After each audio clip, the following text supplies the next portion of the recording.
Diolch Lyla. Noswaith I gyd. Mae'n braf iawn bod gyda chi yma heno. Good evening everyone. It's very honoured to be with you all here this evening. Indigeneity. I feel like quite a newcomer to the word. Long before I knew the word, I had a sense of belonging. And belonging not just in the landscape that I was brought up in and that my parents on both sides were brought up in, and my grandparents and my great-grandparents and great-great-great-great-great-grandparents in the southwest of Wales, the area that would have been the tribal lands of the ďemetaj. I had very early experiences of walking into a particular place in a woods as a 7-year-old when playing hide and seek and feeling connected to everything, plugged into everything, a real deep sense of oneness. And I walked away from that little patch, that little clearing in the woods, different. I'd been brought up in chapel. And the following Sunday, I went to chapel, to Sunday school, and I said to the minister, I think I met God in the woods the other day. And he was a very lovely man, but his answer was, I don't think so. And the good thing about that, because even though it could have shut me down, what it did was want to make me search elsewhere for how I could get back to that feeling. Now, thankfully, I grew up in a Welsh-speaking community, and the Welsh speakers have a great sense of what we call y milltir sgwâr, our square mile, and we teach our children still very much about their square mile. So I learnt from a very small age my local stories, the myths and the legends. Now, I was brought up in Carmarthen, Merlin's town, with all that kind of mythology. And I knew that my local history, long before I knew the history of England or anywhere further afield. But it was a really good grounding. And my father, when I was growing up, he'd had an accident when he was young, and he couldn't walk very far, but a neighbour of ours, Howard Lloyd, was the leader of a Welsh language ramblers group who also, he sent me out with them from about 7, 8 years old, sandwiches packed off every Saturday morning, 8 miles across the hills. But the beauty of it was that whenever we stopped for a cup of tea or for sandwiches, somebody would tell either the history of that place or the story of that place. So I grew up with this deep knowledge of both the stories that lay underneath every stone in my vicinity and the history of the place. And years later, as I grew up and went through teenagerhood, I went looking for the answers to find a spirituality that would bring me back to that sense of oneness. And it took me into various forms of paganism and Western magic tradition until I found myself calling on some Greek gods in a woods near Gloucester and suddenly realizing that there was something missing here, that we had our own traditions here. I'd grown up with the stories of the Mabinogion, of the gods and goddesses of Britain, of the Brythonic tradition, the old British traditions. And from that point on, I just decided that I would start to look at what we had here. And we have a lot. It's very fragmented. It's not easy to get hold of. But we have deep, deep traditions, a real well of traditions here. And very gratefully, I was in a position to meet people like Lyla, her mum, and others who were great teachers to me, helped me to piece together some of the gaps and understand where those gaps were in a very tattered tradition, but a very rich tradition, enabling me to start the work with others of piecing back together what it means to be in relationship, deep relationship to the land. And what I found is that very much is a very ancient animistic tradition. And so for me, it's a long way round to saying that's my journey into finding kinship. I started off as a child, as many of us do, in complete kinship with the world of nature. But somewhere along the line in adulthood, there was separation. It's taught out of us, right? And as an adult, I have to find my way back into it. And so that word indigeneity, that came later. And there are challenges with being a Western woman, even though I'm Welsh. I'm still part of the UK and the British Empire with all that means in terms of empire and what we've done to indigenous traditions. So we've been part of enslaving forces as much as we in Wales and Scotland and Ireland have an indigenous history of our own, and as well in England. And it's time to reclaim that, because what I see is we look to others to try and find it, whereas actually if we can focus on this land here, it has all the stories and all we need within it here, and that's the relationship for me. Thank you so much. That's really moving to hear these different reflections. I love that you talked about this tattered but rich tradition and piecing it together. And Lyla, I love that you could refer back to artwork that's 40,000 years old, that you feel a connection to that you know your people were creating, those cave paintings and those sculptures. So it's just beautiful listening to you, the sort of depth of connection that comes through when you describe that. I feel very touched. So a bit of a different question now. As you know, this event this evening is part of this bigger series to do with faith and courage. So Lyla, I wanted to ask you a question about courage. Your people have obviously been through a lot and still face a lot in the face of American colonization. And I just wondered if you could speak to us about where your people have found the courage to respond to that, to weather those different storms. Yeah, we're in a situation in Turtle Island where there's 240 indigenous languages spoken in the USA and Canada, what we now call the USA and Canada. And of those 240 indigenous languages, only 30 of them are spoken by the children. 30. We're facing a crisis of language extinction. This is down from tens of thousands of languages throughout North and South America. And we're also facing, just the whole gamut of things that you don't want to be facing. The destruction of our food systems. About 98% of us were wiped out. So I'm a descendant of the 2% who just wouldn't die, who refused to die, or rather, maybe they got lucky, who knows.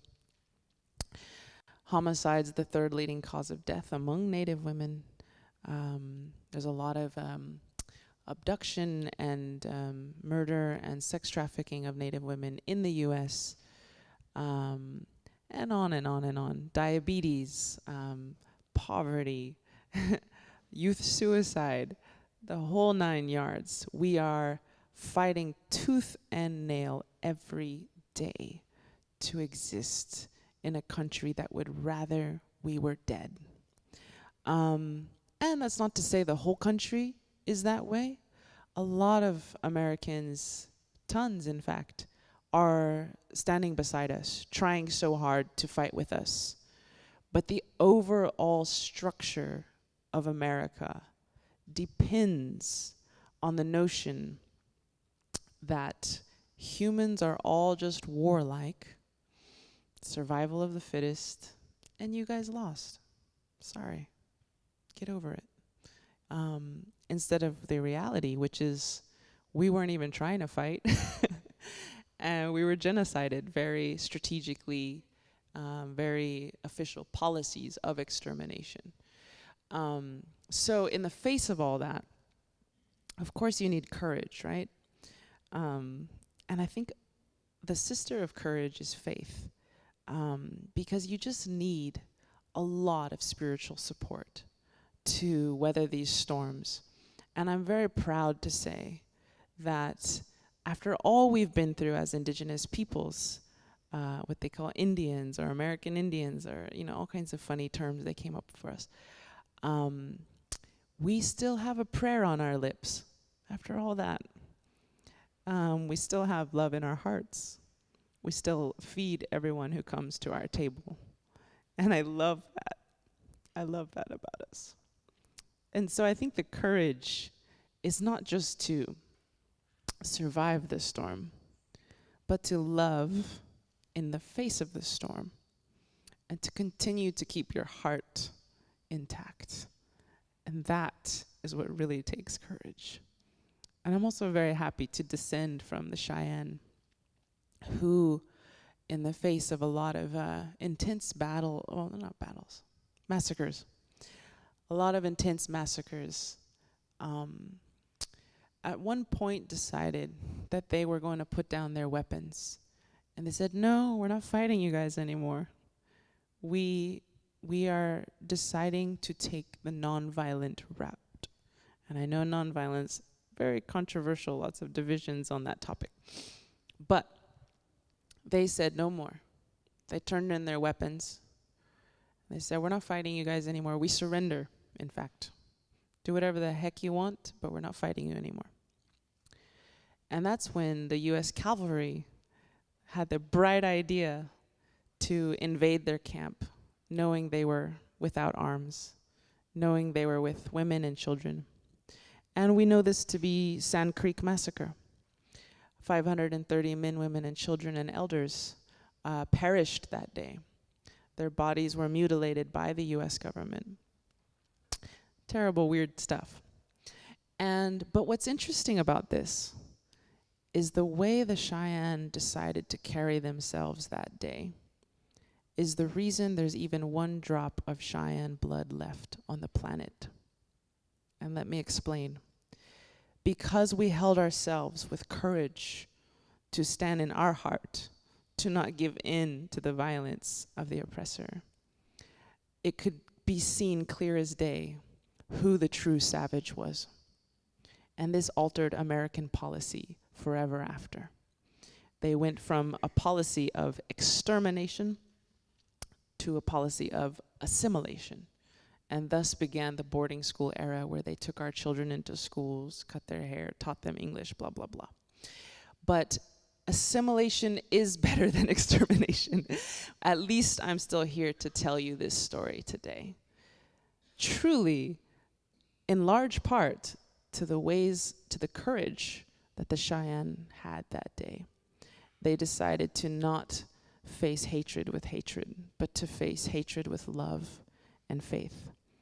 And lastly, I'll just say, after that's all said and done, we have to find the courage to forgive. You have to find the courage to find compassion and understanding. And to this day, my native elders will say, Lyla, have compassion for our European brothers and sisters. Think about the 2,000 years of warfare that they went through before Columbus was ever born. Think about the way that Roman powers and other powers burned their women alive. Think about the ways their languages were prohibited in schools. Think about the torture chambers that they had to go through, the bubonic plague that wiped out 1/3 of their people overnight. Have compassion. And I think it's the most beautiful courage that I have ever seen and that I can ever relay, is this courage to forgive and to love in the face of such hardships. So, thank you for holding space for that. Appreciate it. What a beautiful answer. Thank you so much for that, Lyla.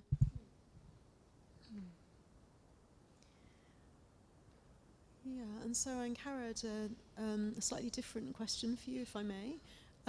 I'd love to hear about how you understand your own journey into your indigeneity as a Welsh woman in relation to the plight of First Nation peoples? Like where were the similarities in your experiences, or where is it different? And also, how do you navigate the sensitivities that might come up in that experience?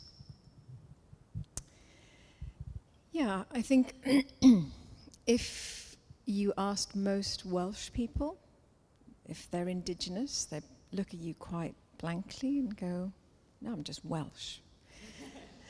And that means different things to different people.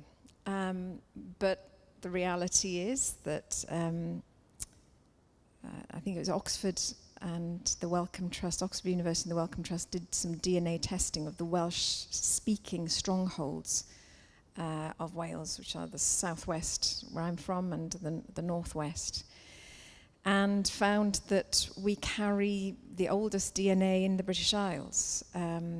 It dates from 10,000 BC, the end of the last ice age, when people came back to these isles when the ice retreated. We're descended from those. Now, the Welsh people, some of you may know, but quick history lesson, we are what is left of the Britons, the {ၤ彙ၤตู๊i}, people who would have lived across all of Britain prior to the Anglo-Saxons coming across in the 6th century.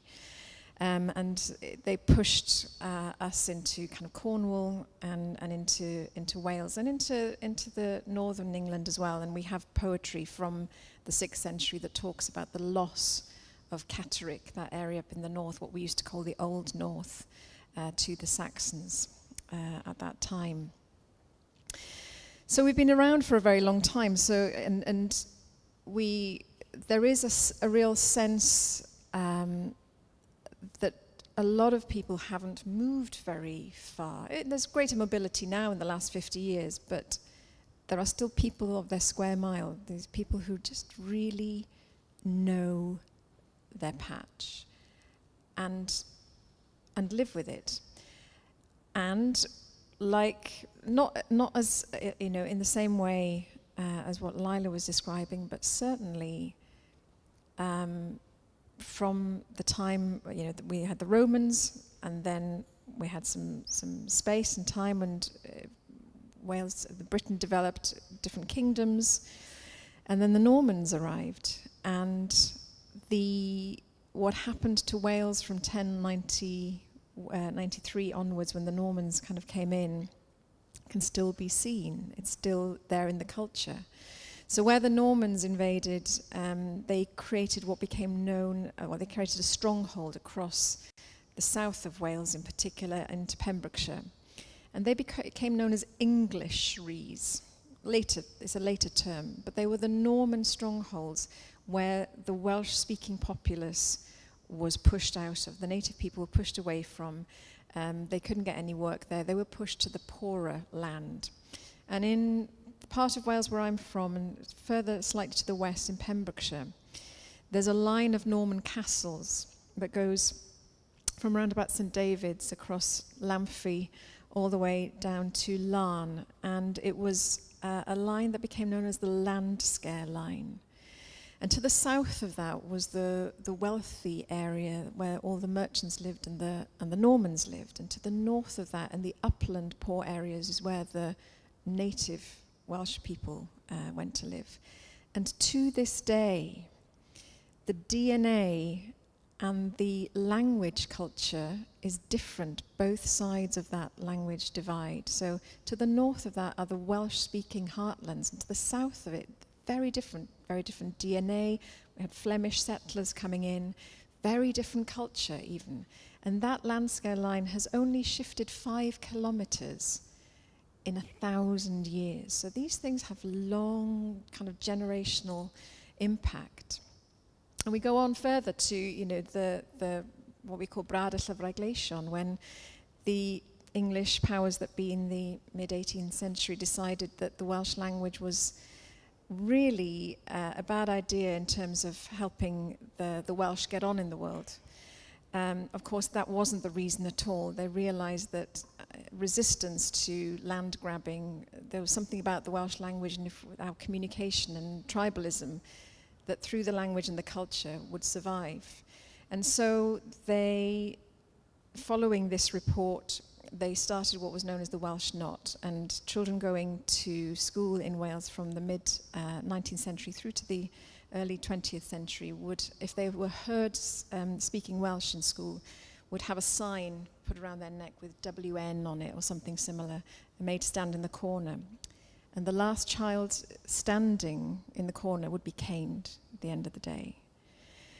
And of course, the idea was that you would try and dob in one of your friends because you'd heard them speaking Welsh, so you could get off the chair because you didn't want to be caned in the night. So, you know, it's one of the many things in terms of caning a language out of our tongues.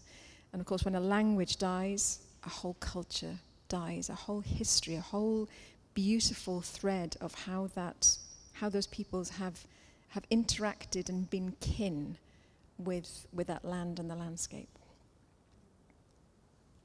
Thank you. Yeah, I think this subject of language is so interesting. If there's time, I'd love to ask you both a question about language. But that's so fascinating that your DNA goes back to the Ice Age. I'm suffering from DNA envy right now.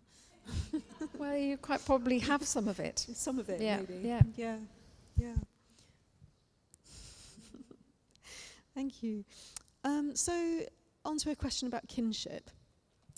So, I would love to hear something from both of you about how you experience the relationship between indigeneity and protection of the more than human world, and also whether you feel that our responses to climate breakdown might be different if they were rooted in a place of kinship, in that deeper place of intimacy with the more than human world. So what for you is the relationship between indigeneity and protection of the more than human world, and how would our climate responses look different coming from a place of kinship?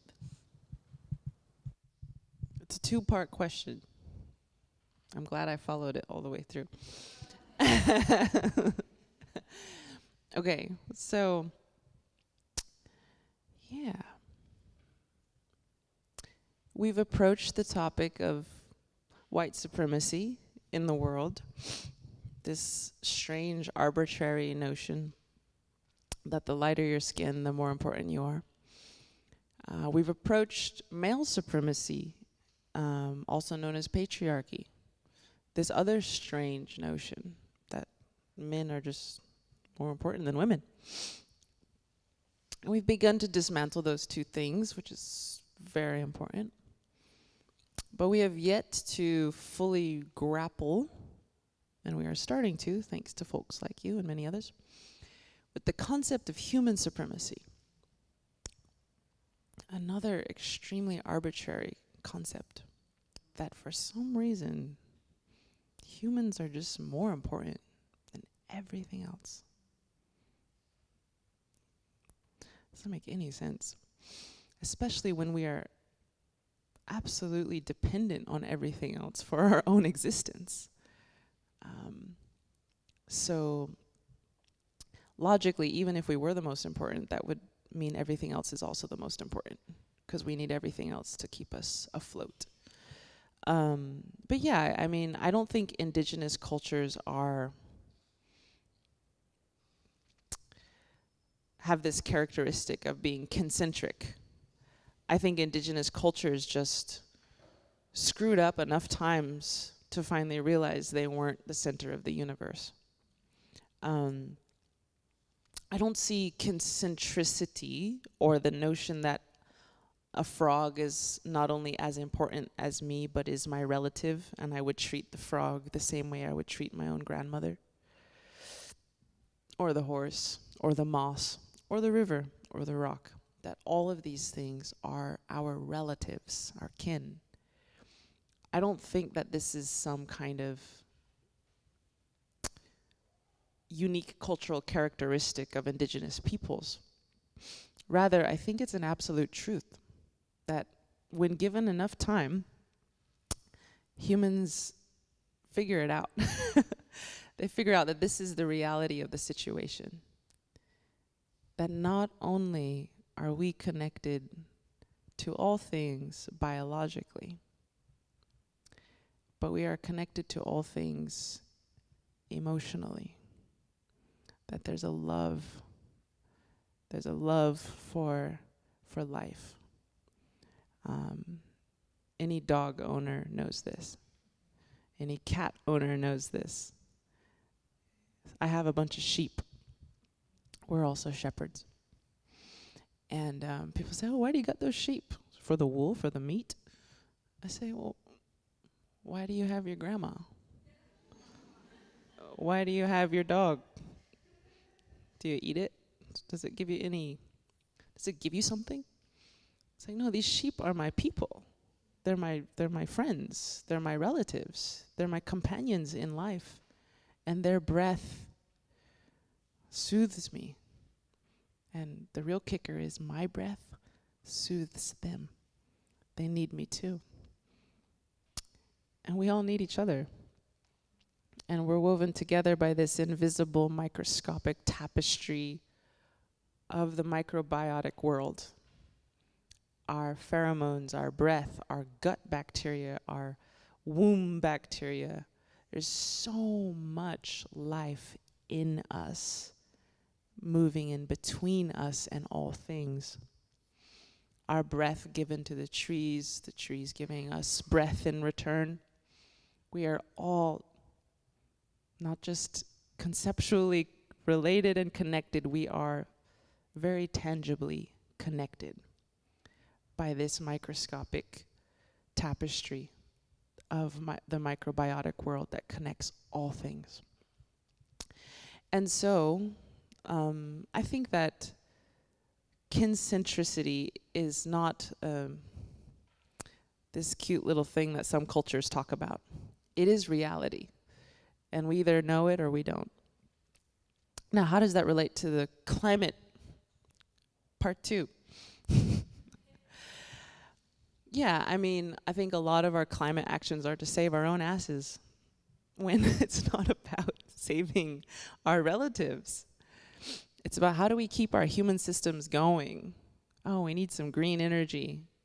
We need some climate stability so that Miami doesn't go underwater, God forbid. If our climate movements were kincentric, it would be about, we have to do this for our relatives around the world, in the oceans, in the soil. I know I'm talking longer than 5 minutes here, but we have to be in service to life. And the last thing I'll say on that is that I truly believe our spirits are elevated, our souls are elevated when we give gifts to non-humans. Our souls are elevated when we put out a bird bath. Our souls are elevated when we burn the hillside to create nutrient-dense grasslands for the deer. Our souls are elevated when we create these 6,000-year-old intertidal rock walls in British Columbia that expand clam habitat. They make the cooler, stiller waters for the clam. Our souls are elevated when we take care of the oyster estuaries, not for our own sake, but for the sake of the oyster nation. Our souls are elevated when we give a shit enough to care for something outside of ourselves. And that is our truest, deepest identity as Homo sapiens, is to be a servant of the land, to be a servant of the life around us. And just because we have these big brains doesn't mean we're magically endowed, like the Bible says, with the divine right to dominate all things. If that's true, then a parent would have the divine right to dominate their child, right? Because they have more faculties.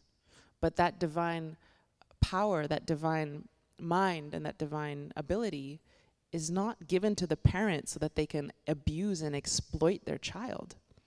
It's given to the parent so that they can care for and protect their child. Similarly, any gifts we've been given can and must be leveraged for the protection and nourishment of the non-human world. And so that's the direction I think we need to head. And again, digging into our DNA will help us get there. Okay, thank you. Can you just remind me of the question again? Because it was in two parts. And Yeah, the question was, how do you see your indigeneity relating to how we protect the more than human world? What's the relationship between those two things? And also whether our responses to climate might be different if they were rooted in a place of kinship. I think I want to go back to the kind of the earlier question about the nuances in kind of my sense of my indigeneity here. One of the things that I think separates my sense of indigeneity as a Western woman here in Britain is that I'm so much further away from a time when I lived communally. The cult of the individual has been so much more rampant here in the Western world. And I think we are at the very edge of that now. I think it's like an elastic, we have to kind of come back. So I've always felt it really important and been so supported and so inspired by speaking to Indigenous teachers and things from all over the world who are closer to that time of living communally, who are closer to the old practices that nourish and nurture and set that up for children from their very little, tiny little children upwards. And so part of the work that I've had to do is to sit with teachers and piece together some of those practices and find out how they nourish and how they work. How is it that they work to bring us back, to make us more porous and enable us to find our way back into relationship with all creation? So I think that's a part of what this, for me, the value of the indigenous cultures is the processes they hold, the knowledge they hold, and being in such close proximity to the remembrance of what it's like to be a human in kinship with all things that we have tended to forget. We're having to re-piece it and remember it back. How does it kind of work with, how can this change the course that we are on with the world? But partly that's the work that I've been doing with Animate Earth Collective. That's what that's designed to set up, because what I've come to see and others have come to see along the way is when we start to do this work here in the West, when we put the old processes back, when we sit with trees, when we sit with rocks, when we open ourselves up to beginning a relationship, when we make offerings, when we make ceremony together, something profound happens. But we almost always come to a deep sense of grief before we can move through. And that grief is often about what we as humans feel we have done to the natural world, but is also a deep grief for realizing what we have been disinherited from because of the cultural norms that we've grown up with generationally here in the West. So I think that the more that we can do that work, and my hope is everybody who, we open our doors to people to be able to do that work in the hope that they become beacons and share that work and share that work and share that work. And we do it one person at a time, and it becomes a movement.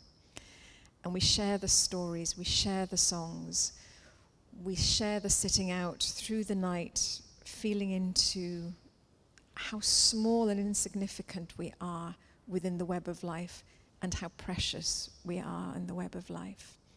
And I really love what James Hillman said. He thinks that, he thought that we were mistitled as Homo sapiens. He thought that humanity should be called Homo Appreciatus, because that's our job here on the earth, is to appreciate and to tell the stories and to create the poetry and to sing praise songs back to all creation.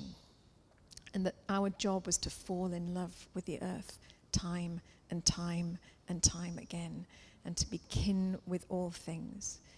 And the one thing, that I the beginning of all this process is when we start to talk to people, people will talk about us and nature.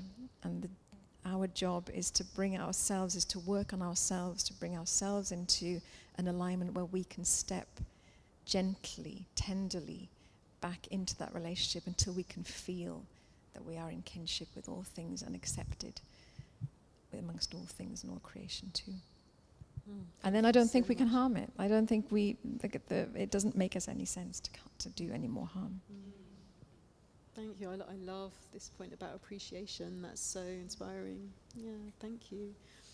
So a couple of different kind of questions, and then we'll open up for audience questions. So firstly, I'd love to hear from each of you whether there's anything that your co-speaker has shared that has touched you or that has expanded your thinking in some way. So I don't know who'd like to go first on that one.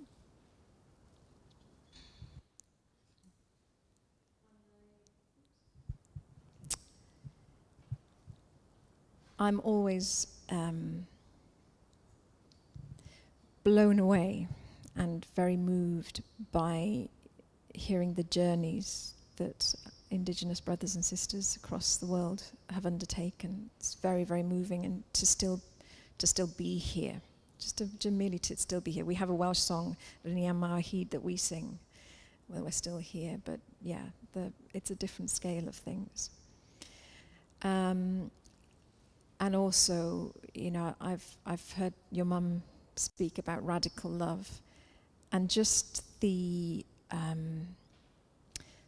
commitment to the love, to opening the door and welcoming in the other, the feared other, the other that has harmed, and to do that, as an act of reconciliation, to understand that if we are really talking about becoming kin with all beings, it means becoming kin with each other too, across the divide. We can't do this work just straight into the natural world. We have to understand that we are nature, and we have to find the relationship with each other as well. So coming back into community of all nations is part of that. So yeah, thank you for a reminder again of the beauty and how great-hearted it is.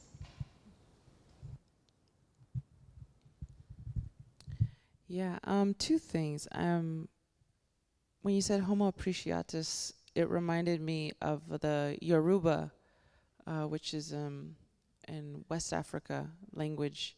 The word for human being is translated as chosen one.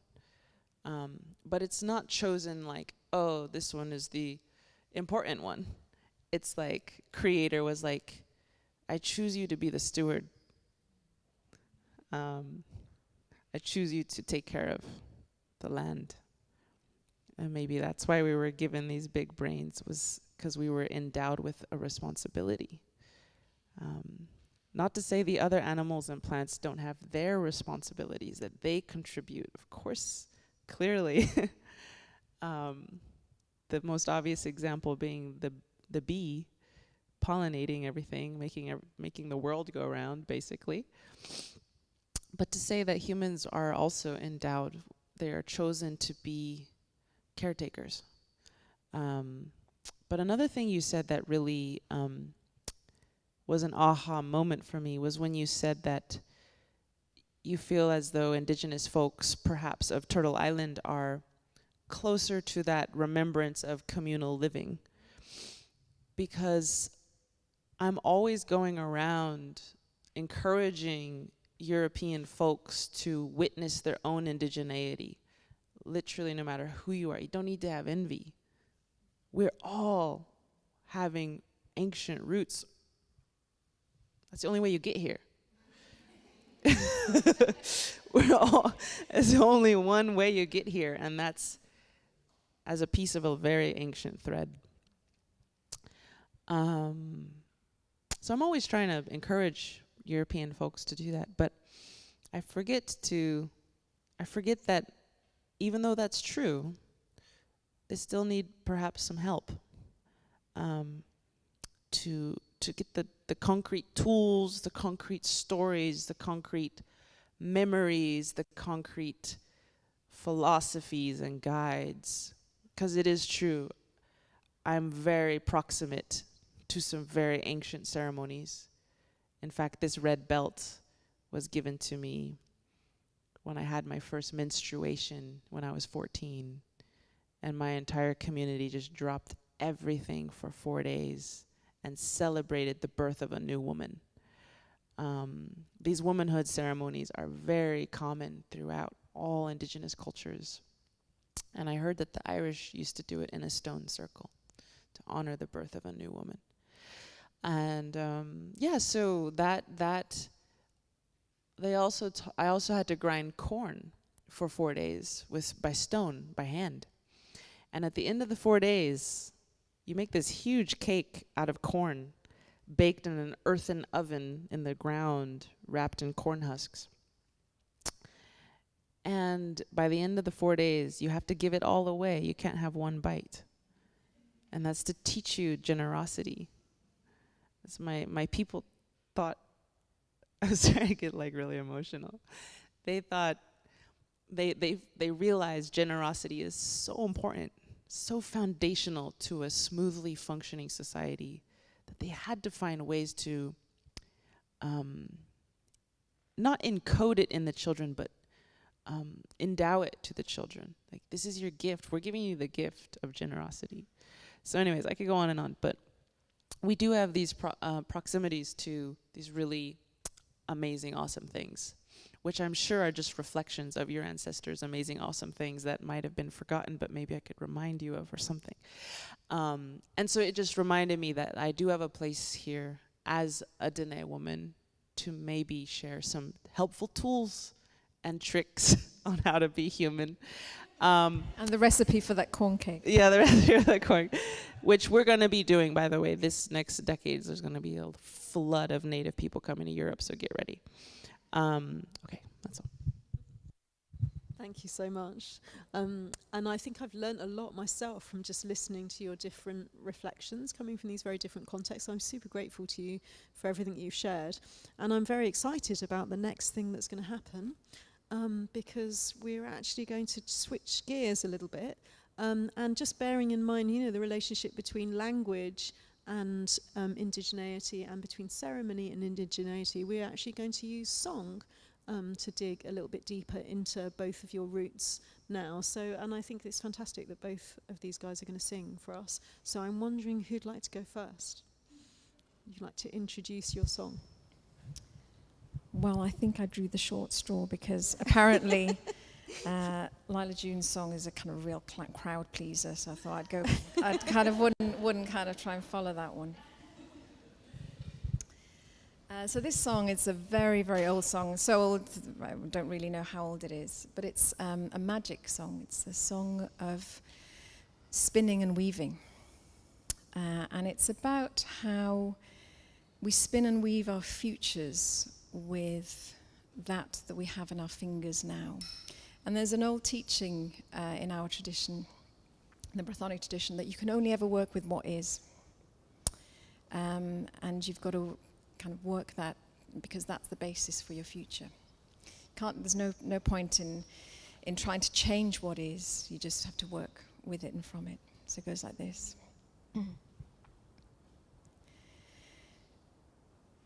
Pan oeddwn ar fy noswaith yn y gwydd, yn gweithio'n nghrefft mewn gobaith, yn y gwydd, meddylais wrth fy hunan, na wyddwn pa mor fuan y dwysed oedd fy amcan. Yn y gwydd, becawn y mador cyfan. Yn y gwydd. Een juist voorbij Yahweh een agwith afatrum kela greaf een agwith Caifing olwyd near diveth llawenydd gwyn edafedd a serch eisgar y ladr y fef yn agwydd yw hyn o'n un o'r diwedd yn agwydd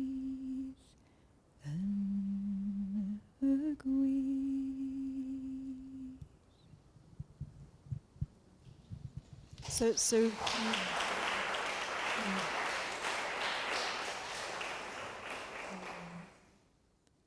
thank you so much. That was so beautiful. Bless you.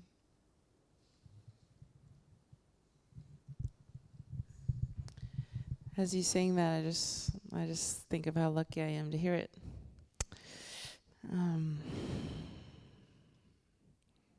I recently learned that at one point, Queen Elizabeth, the old Queen Elizabeth, ordered that every Celtic harpist be hung.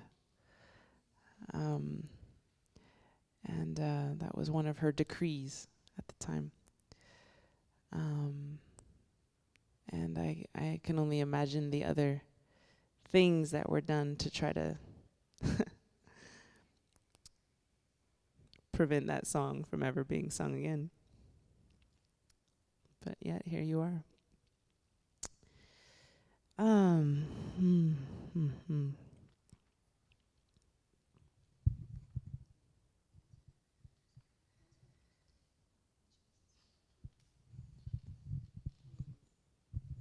That was so beautiful. I feel like I don't want to sing anything.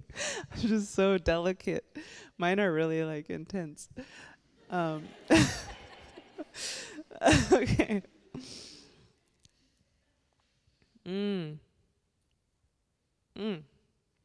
Okay.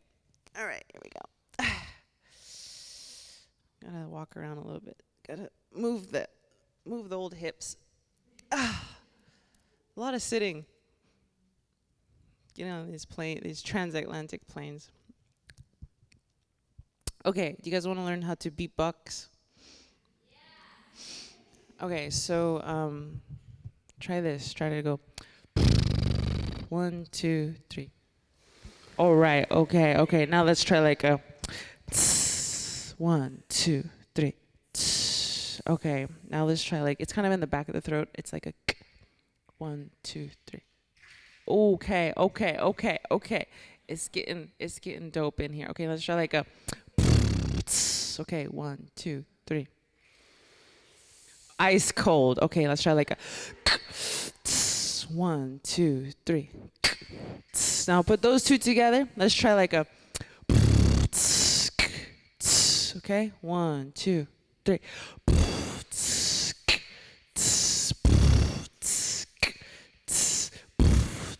Yes, give yourselves a hand. You are now all beatboxers.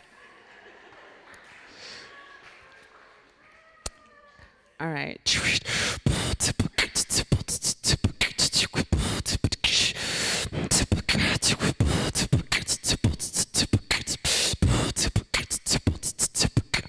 We were all given sacred duties to this land. Take care of Mother Earth and she will help you understand that everything we need is in the palm of her hands. No need to drill, mine, conquer, or extract. With faith in the Creator, we will blaze a brand new path. When we let go of fear, the greed turns into laughter. Unity of all people, that is what we're after. Cruising down the red road with sweetgrass on my dashboard. Used to drug and drink, but now I'm sober, now I'm faster. Sharp as a tack, he told me, can't hold me back now.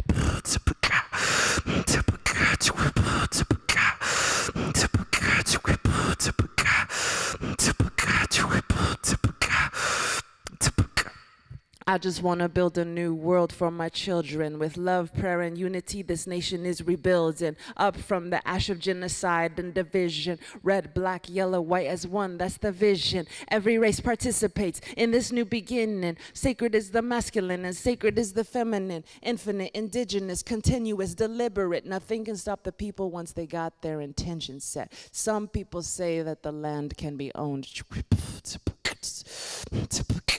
Some people say that the land can be owned. But deep in our hearts, we know that isn't so, because we don't even own this flesh or this bone. No, we can't take it with us on the soul's journey home. The only thing we own is the lessons that we know. So when we wake from the slumber to remember we are one beautiful people under one beautiful sun, we must also release all claims to the earth, because she don't belong to us. We belong to her.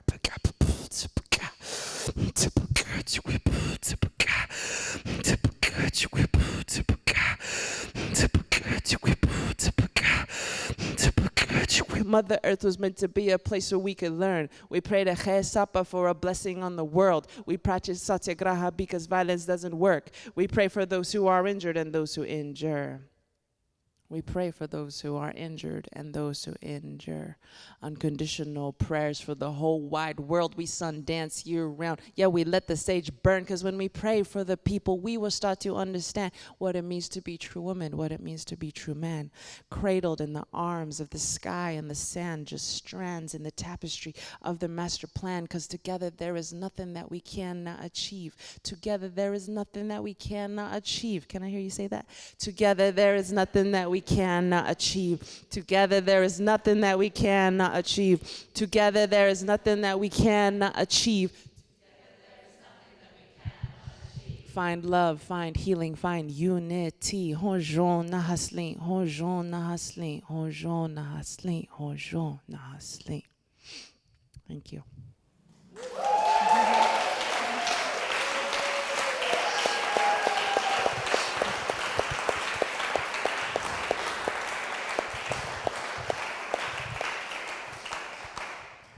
Alhamdulillah. It's a convenient thing my Muslim friends taught me. Whenever someone claps for you, just say, all praise goes to Creator. Okay,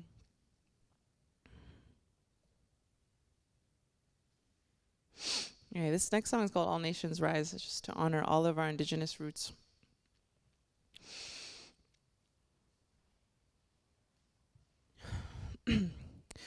Indigenous people, shine your light, we are equal, yeah, yeah.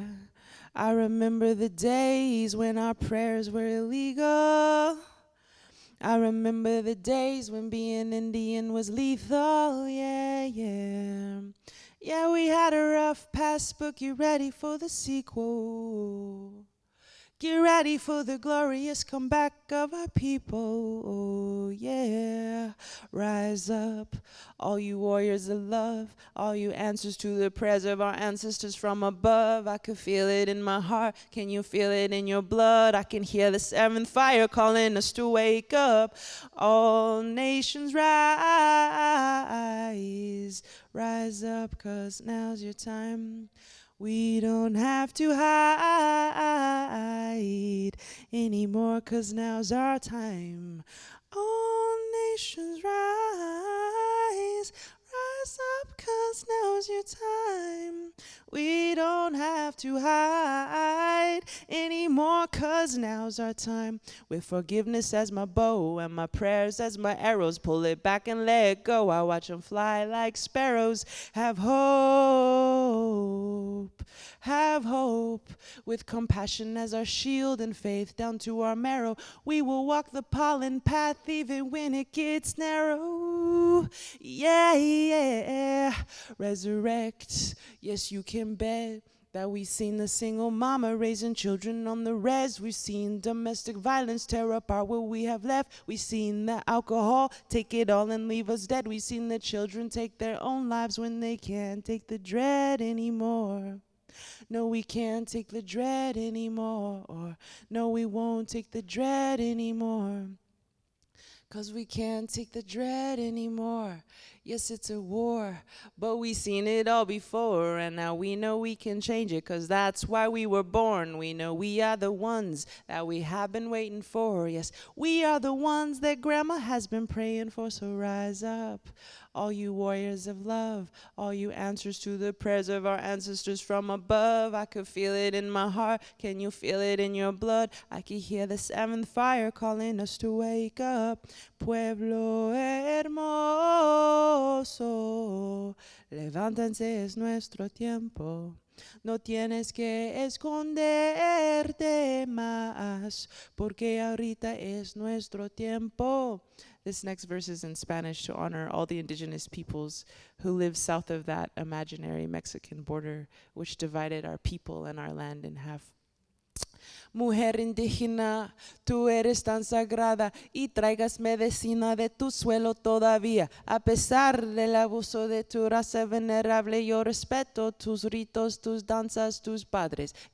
Hombre indígena, tú eres honorable y yo veo la fuerza que todavía sobrevive. A pesar del abuso de tu raza venerable, yo respeto tus ritos, tus danzas, tus padres. Guerreros del amor y guerreros de la paz. Sí, no vamos a escondernos más. We are warriors of love. We are warriors of peace. And we will not hide ourselves anymore. All nations rise, rise up, 'cause now's your time. We don't have to hide anymore, 'cause now's our time. Yeah.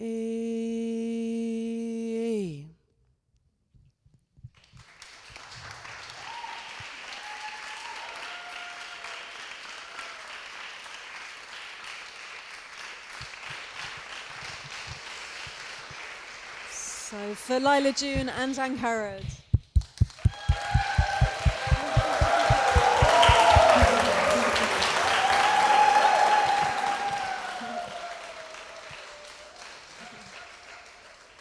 Pretty good acoustics, huh?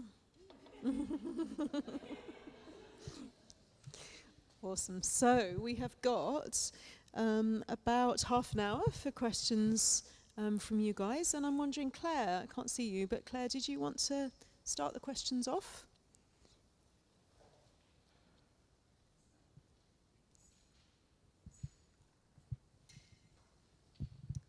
Thank you so much. This has just been an absolutely exquisite evening so far. Thank you. I've been sitting with the theme of grief and the aspect of kinship, which can be very painful, actually, when you feel that things are looking really dire, and just, holding this, this little few syllable word polycrisis, but what that actually unpacks out to mean, this future that we're looking at, and that young people feel so much fear, so much despair, so much grief. And so I suppose my question is something around that, and I'd be curious to know if there might be a piece of scripture from your traditions, or a particular prayer, or a story that you turn to when you yourselves may be feeling like especially desperate and broken, that resurrects something inside of you.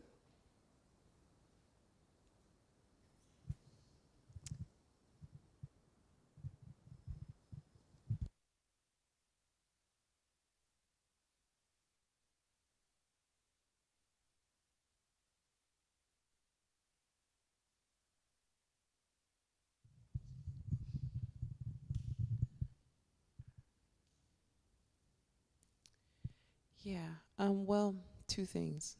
Number one is a very wise elder once told me, Lyla, the ancestors are not asking you to be perfect.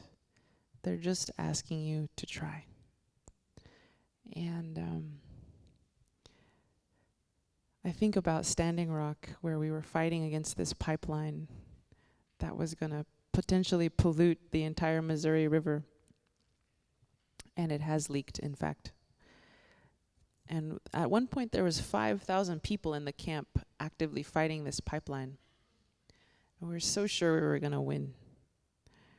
And you know who was elected. And long story short, they didn't want our movement to win because they wanted to make an example of us. Like, don't try this, it's not going to work. The pipeline went in the ground. The oil started to flow. And I looked to my elders and they said, no, Lyla, we did not lose. We won. Because winning is not found in the outcome. Just wait for those sirens to go by. Winning is not found in the outcome of the battle. It is found in the process of the battle. How you fight is where you gain your honor and your victory. And so, on the day when the police were kicking us all out, just remember this. Oh my God, the police slipped on the ice. It was really funny.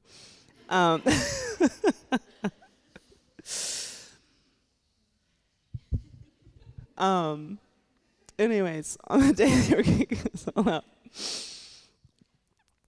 we declared victory that day, actually.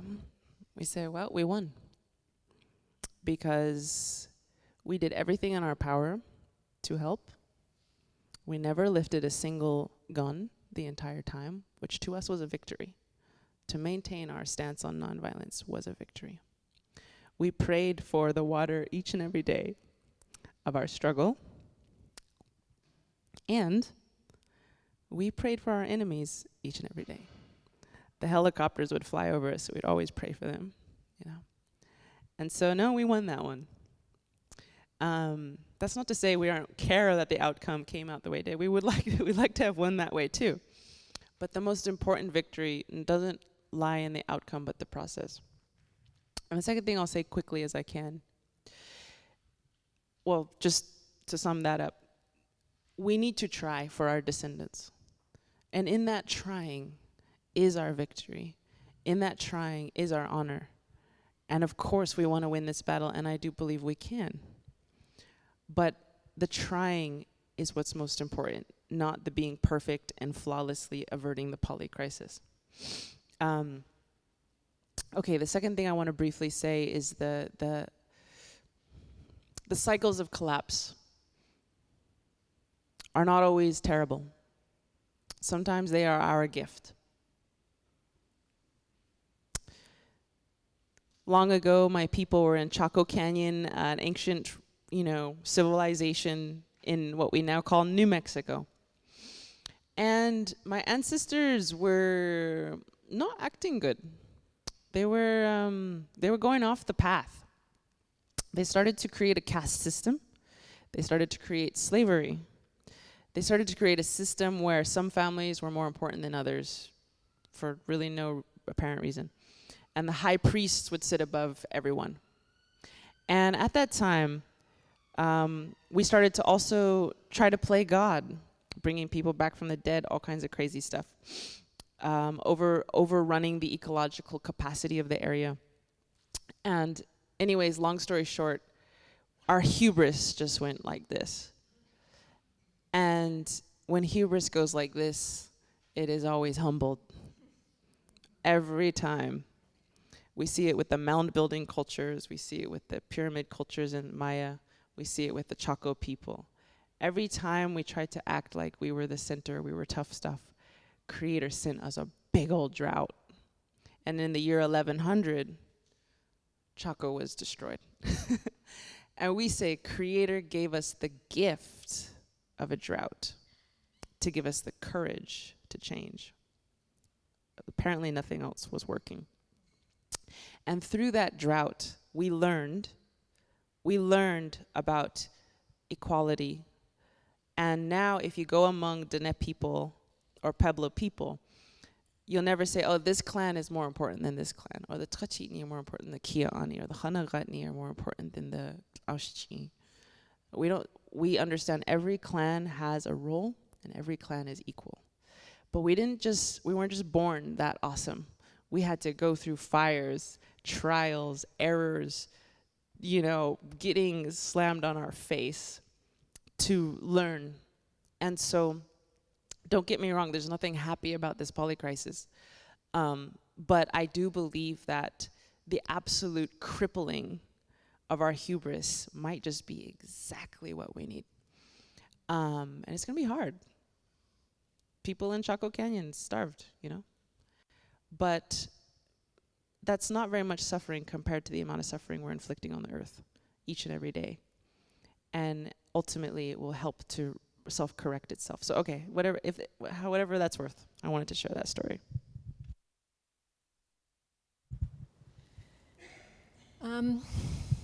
I've just moved back to West Wales to 2.5 acres, which was just agricultural monoculture, one big field, sheep on it, nothing else except for one huge, beautiful ash tree at the top corner. But for the last 2 years, I've been living in Devon, and in February this year, January, February, we planted 1,400 odd saplings on the land to help to regenerate and bring more life, more diversity. And of course, in May and June this year, we had a terrible drought. It's, in Wales, it rains a lot. It's quite unusual to need to water plants. But we found ourselves journeying from Devon back to Wales on missions with a very long hose pipe to water all our saplings, which took a day each time to keep them alive. And I remember sitting in despair one day thinking, hang on, if this is going to continually happen, this is the ecological crisis we're in, how are naturally occurring saplings going to survive? How does this go? And then back in Devon, we've been growing oaks from acorns. And I was sitting there probably a few days later, looking at an acorn in a pot and thinking, yeah, but you know what? Nature's really wise. She's still sending them up. We're still hatching acorns. So there must be hope. And when I see what hope looks like to me is a huge group of people like this who, despite what the education system and the Western culture and whatever culture that you've lived in have told you, you've made a radical choice to come and listen to two people talk about indigeneity and ancient spiritual traditions, because you think there might be something in it that might help. That's something that you've been called to because it feeds you and it nurtures you. And last week I was sitting with a bunch of landowners and farmers talking about spiritual practices that regenerate land, that have come out of a farming conference setup. More and more people are radically turning from the status quo and looking for something else and finding themselves in these spaces. And that gives me hope. And I think it's aligned to what you were saying, Lyla June, about life sometimes, what it gives us forces us to find another way. And maybe that's what we're in right now. And I'm really grateful for all of you who kind of keep turning and keep looking elsewhere for answers rather than the mainstream media. Thank you so much. And thank you for the question, Claire. So do we have another microphone, or is it just this one? Yeah, okay, fantastic. So I'd like to take a couple of questions together, or maybe 3 questions. I'm going to come down here so I can actually see people. So who has a question? Is that Rob at the back? Yeah.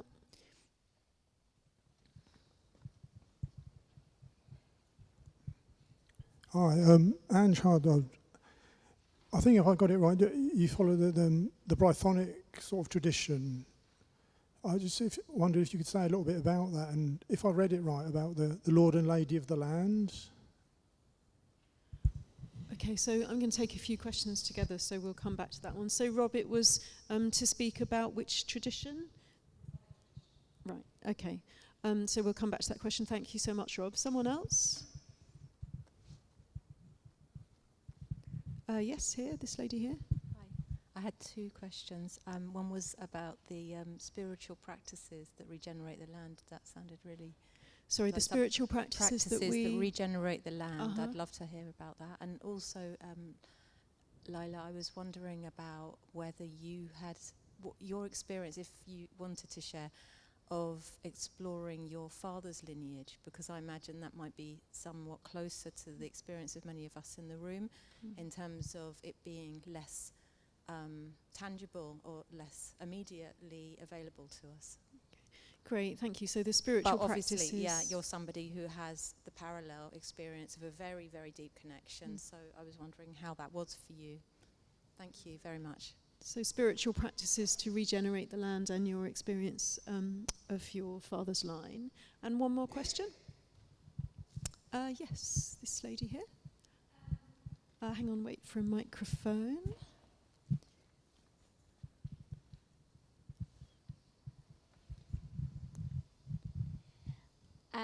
I'm interested about indigeneity in the context of like multiple ethnicities and races and contexts.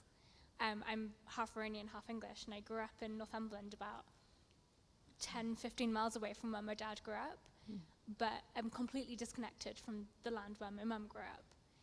And she doesn't come from a like minority ethnicity within Iran that would have a connection to that. Like, she's the like homogenous Iranian ethnicity that doesn't have that.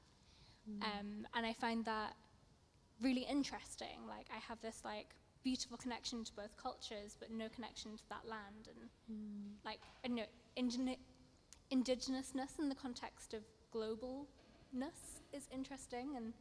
And Lyla, from a like mixed perspective, I thought that might be interesting.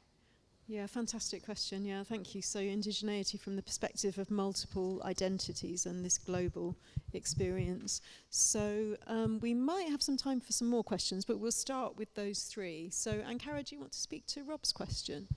Yeah, the Brythonic tradition. So the Brythonic tradition technically is that which existed here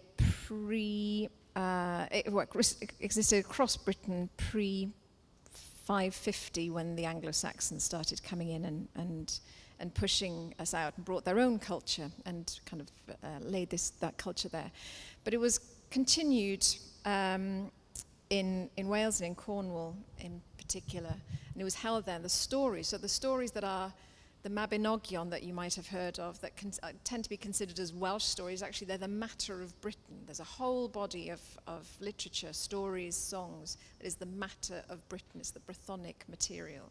And of course, kind of Christianity comes into that. So I tend to be looking at what kind of sits beneath and before Christianity. And what's there is very much animistic. What you were talking about, the Lord and the Lady of the land, that comes a bit later, and that actually comes in a lot with the Saxons as well. So they bring some of that in. But if we look back beyond the Neolithic, when farming started, we found deity here in nature, in the animals and everything like that. And animals, trees, everything. They were all a part of. We were one with them. Our ancient poets speak of this. They speak of being one with the wind, one with, and being of the waters of the ninth wave. And then later, the Neolithic people of this land, once they started farming, the relationship with the land changed, and they started to give their gods faces. And so we have a whole plethora of gods that are in human form, and those are the gods that are in the stories of the Mabinogion and things like that. So there's a huge body of tradition there, and there's also in some of the stories, there's probably the framework for rituals as well. So we look a lot at things like that. But it's all got mixed up, and I would say that, you know, the Brythonic tradition is one thing, but there are a whole layering of really rich traditions across England, through the Anglo-Saxon and the Normans and everything, that have layered like strata, like archaeological strata in the land, in the culture here, and is all worth looking at, because fundamentally, until the Age of Enlightenment, until the 17th century, we were all Catholic animists here, or in Wales we became Protestant animists fairly quickly. So that animist tradition continues into the 17th century at least. So our memory of it isn't as far back as we might think. And the Age of Enlightenment finally kind of, and then industrialization sweeps it out. But if you look at all the poetry of Britain, you know, through the Romantics and everything, that green seam, that strain, that sap continues through, all the way through. It's there. It's something inherent in us as human beings that we can't quite deny. As much as it might be taught out of us, it's still there. I hope that answers your question. Great question and really fascinating answer. Thank you. So the next question was about spiritual practices for regenerating the land. So this might need to be fairly brief, but if you'd each like to share one. Do you want to start as you've got the mic in your hand? I think one of the simplest things to do is to, if you have a garden or if there's a park near you, is to let your feet guide you to a place that feels really good, to a tree, to a rock, to a quiet place, and just to sit and to listen, and maybe take with you a handful of oats and make an offering, and start to consider that the beings of nature in the natural world are kin, are sentient, and that relationship, in the same way as you have human relationships, they take time, but a relationship can be formed if we can be porous, if we can start to unlearn a lot of our conditioning. And just to start with that, but like all relationships, if you want to develop that relationship, it means going back regularly. It means tending to that relationship. Just take one place. If it's in your garden, if it's easy to connect with, all the better. And if you can manage it, when you've started doing that enough, maybe in the summer months, spend a whole night sitting out there. Just give yourself the night to be with that place and to really honor it and see what happens. I love that, the whole night. That sounds great to me. Yeah. So, Lyla, do you want to speak to that question? I think any act of ecological regeneration is automatically a spiritual act, because you're in service to your mother, and that's stepping into our spiritual assignment.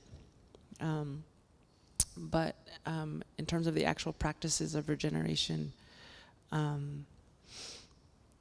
I did write, with the help of my elders, a PhD dissertation called Architects of Abundance, Indigenous Regenerative Food and Land Management Systems, and the Excavation of Hidden History. But if you just look up Architects of Abundance, it'll come up. And so there's a lot of nitty-gritty details, but suffice it to say that one of the biggest strategies I've found is habitat expansion. So find the animal or animals or plants that you are trying to make a home for, and make a home for them. One example is we used to burn the prairies from Canada to Texas, burn every fall. And when we burned, we actually were injecting the soil system with ash, which had mineralized nutrients ready to be taken up by the root system. And so within only a few weeks, that's going to become green again. It also suppresses the shrubs and the trees from taking over. So that's how we opened up meadow. So that's how we expanded habitat for buffalo. So a lot of people think Indians were chasing the buffalo. The buffalo were chasing our fire. We would burn and open up spaces and create really healthy grasslands through our fire, intentional fire. And so that was one way we expanded habitat, to make sure that the buffalo had a place to be and healthy grasses to eat. And do you want to stay with the mic, Lyla, and answer that? So there was a question about your line through your father and a question about global identities or mixed identities and indigeneity. Would you like to speak to those two briefly? Yes. So I think you can answer them both at the same time. I think that for me, I went to Devon a few years ago, and anyways, had a great time, and then came back home, and I found my long lost aunties, and I had been praying, Creator, show me who I am. Show me my clans on my European side. I need to understand. And my long lost aunties live in San Francisco. And I went to their home, they gave me a hug, I'd never met them before. And I said, this is our family book. And I opened up the family book. No, that's our family manor. I'm like, they're like, it's in a place called Devon. And I was like, what? I went home. I accidentally went home. But it's not an accident. You know, Creator will bring you home if you just pray for it. And not only will Creator bring you back to Iran, but even the deeper roots of Iran, the deepest roots. Sometimes we have to pray for those deep roots because there's not a book on the shelf to talk about it. And sometimes we have to pray for a connection to our European ancestry. I prayed very hard for a very long time to know even scraps of what I know, and those scraps came more and more and more and more until I have a picture, and now I feel connected. And so I really feel that if you don't want to do the DNA test, if you don't want to do the ask Google, you know, we have an inner Google. And you can ask the real keeper of knowledge, keeper of answers. And he or she or it or they, whatever Creator is, I don't know, will help you find the answers. Fantastic. I love that. So we haven't really got any more time to go into depth into any questions, but I just feel like I haven't heard the voices of, you know, you guys enough. So I'm just wondering if there's anyone that just wants to make a really super brief comment or express any appreciation, or can we just sample a few voices from here? Does anyone have anything they'd like to share very briefly? Thank you very much to both of you. I just wanted to say one thing which was really striking me. Lyla, I'm really aware when you're speaking that you're speaking through a line of peoples, and I sort of it's made me feel much more in touch with everything that means. You know, it's a huge picture, and I just really appreciate you carrying that for all of us. So thank you. Thank you so much. I'm sure you're speaking for a number of people when you say that. One more comment or appreciation?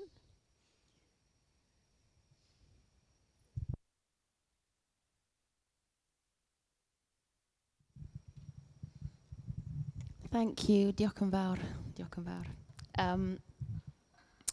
I realize, and speaking with you on the train, Lyla, which was a wonderful experience, I realize I've carried a lot of shame and fear about talking about indigeneity and what it means, because there's different definitions of what it means to be indigenous. You know, according to the United Nations Declaration on the Rights of Indigenous People, one definition is you're only allowed to claim indigeneity if you are someone whose land has been taken away.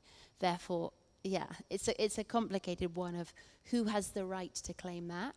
But I think if we don't claim, own, belong our indigeneity, we then try and claim and own another's.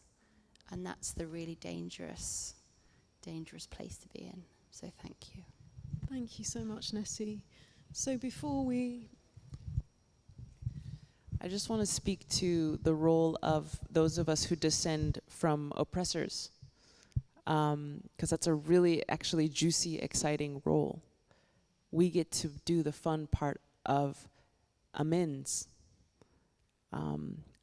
making with our words and with our actions.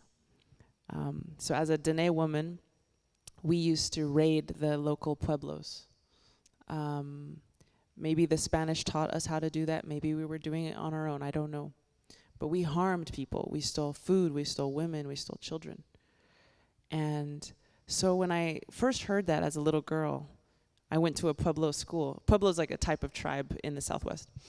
And the elder said, and then those dang Navajos came and just freaking took everything, you know, butt heads. And I was like, no, we didn't. That must be wrong. That can't be true. It's 10-year-old me in this denial that my people could have done anything wrong. As I grew older, I was like, Lyla, you say you respect oral history. Are you going to respect what this woman is saying? Your people did this. So now, instead of running away from that, I actually see myself as put in this body at this time to heal that. So going to these pueblos, I always get on a knee and I say, I am sorry. I am sorry for what my people did. It was wrong. It was wrong. And I'm here to say that I'm here to support your elders, your children, your women, your people. From here on out, I'm here to serve your people because I believe that it's so important to not just say sorry with my words, but with my actions. So I get to help a lot of Pueblo nonprofits. I get to put my little body in the service of the healing of Pueblo people.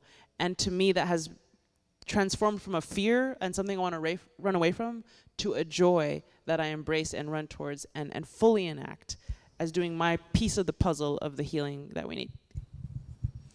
Thank you. So before we thank our speakers and before we've got some announcements, let's just have a moment of reflection.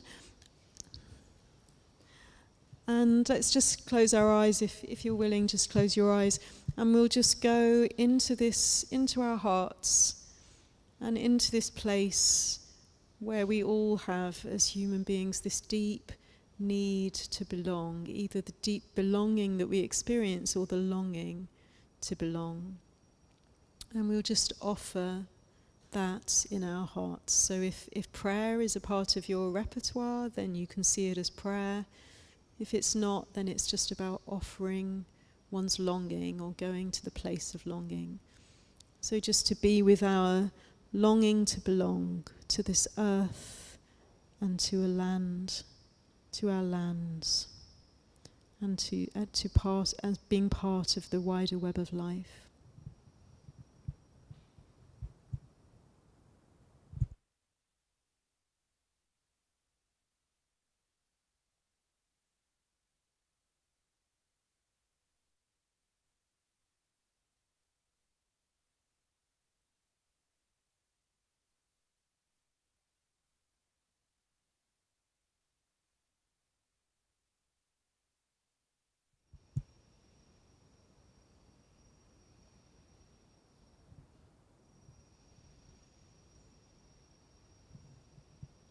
So just offering our longing in service to Mother Earth.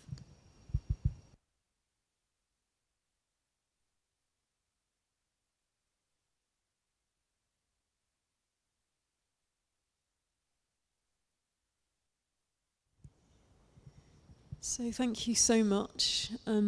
You've been a beautiful audience and our speakers have been amazing. So please let's give them one last big round of applause and thank you.